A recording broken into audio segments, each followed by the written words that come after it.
Sir நேற்று ஃப்ரான்ஸில் இருந்தீங்க, இன்னைக்கு ஜெர்மனியில் இருக்கீங்க. இப்போ ஃப்ரான்ஸுக்கும் ஜெர்மனுக்கும் என்ன வித்தியாசம் தெரியுது? வித்தியாசம் சொல்லிட்டா ஒற்றுமையை சொல்லிட்டா? ஒற்றுமை. சரி, அதாவது இந்த பிரித்து பார்க்குறதோட ஒற்றுமையாக பார்க்குறது நல்லது இல்லை?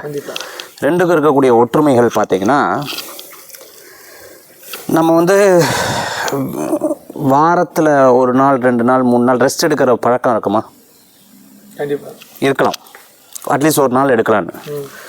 காலையில் நம்ம வேலை ஸ்டார்ட் பண்ணுறது ஒரு 9 மணி 10 மணிக்கு ஸ்டார்ட் பண்ணுவோமா? சாயந்தரம் முடிக்கிறது ஒரு 6 மணி 7 மணி. ஆமாம்.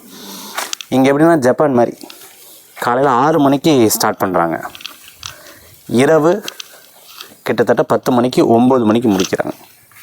இவங்களோட வாழ்க்கை எப்படி போயிட்டுருக்கு அப்படின்னு கேட்டிங்கன்னா, முழுமையாக வேலையை நோக்கி போய்கொண்டு இருக்கு.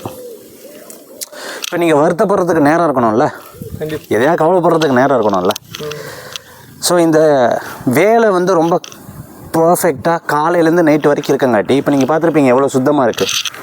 மக்கள் யாருமே இங்கே இல்லையே. ஏன்னா அவங்களுடைய வேலைகளில் ஃபுல் பிஸியாகிடுறாங்க. நீங்கள் சினிமா பார்க்குறது, நீங்கள் நிறைய என்டர்டெயின் பண்ணுறதுக்கு இங்கே டைமே கிடையாது.